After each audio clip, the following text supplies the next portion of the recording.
نحمده ونصلي على رسوله الكريم اما بعد فاعوذ باللہ من الشیطان الرجیم بسم اللہ الرحمن الرحیم۔ حدیث میں بھی پڑھتے ہیں کہ نبی صلی اللہ علیہ وسلم نے فرمایا جو شخص 10 بار قل هو اللہ احد پڑھتا ہے اس کے لیے جنت میں ایک محل بن جاتا ہے۔ عمر رضی اللہ عنہ کہنے لگے کہ اے اللہ کے رسول صلی اللہ علیہ وسلم اس طرح تو ہم بہت سارے محل اپنے لیے تیار کر لیں گے، یعنی بہت دفعہ ایسا ہی عمل کریں گے۔ آپ نے فرمایا اللہ کے پاس اس سے بہت زیادہ ہے، بہت اچھا ہے، یعنی تمہارے گمان سے کہیں زیادہ ہے اس کے پاس۔ اور پھر آپ دیکھیے کہ ایک اور شخص کے بارے میں آتا ہے کہ وہ ایک بار ساری رات اسی سورت کی تلاوت کرتے رہے، اسی کی تکرار، اسی کی تکرار، اسی کی تکرار، قل هو اللہ احد اللہ الصمد لم یلد ولم یولد ولم یکن لہ کفوا احد۔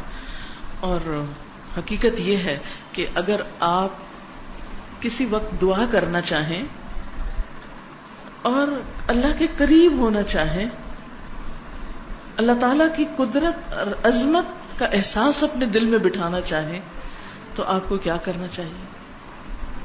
بغیر گنے کئی بار قل هو اللہ احد۔ اگر آپ کو ریاکاری کا ڈر ہے، شرک کا اندیشہ ہے، شرک سے ڈرتے ہیں، اپنے اندر اخلاص پیدا کرنا چاہتے ہیں تو اسی سورت کو پڑھیں، بار بار پڑھیں، اور پھر اس کی تاثیر آپ دیکھیں، یہ کرنے سے پتہ چلتا ہے۔ نبی صلی اللہ علیہ وسلم کو جب یہ بات پتہ چلی کہ وہ ساری رات ہی پڑھتا رہا تو آپ نے اس کو منع نہیں کیا۔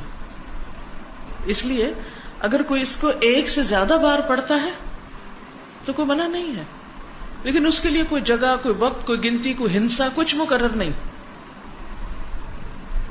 کیونکہ ایک ہی آیت کا یا ایک سورت کا بار بار پڑھنا انسان کے اندر اس کا فہم زیادہ کرتا ہے، اس کے اندر غور و فکر اور تدبر زیادہ ہو جاتا ہے۔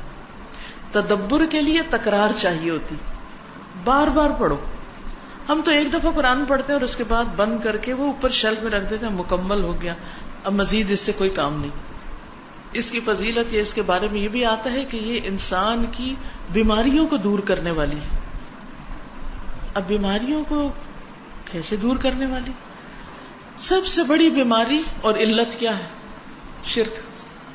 سارے غم ہی شرک کی وجہ سے آتے ہیں، ساری مصیبتیں شرک کی وجہ سے آتی ہیں، اللہ سبحانہ وتعالیٰ کی ناراضگی شرک کی وجہ سے آتی، چاہے شرک اکبر ہو چاہے شرک اصغر ہو۔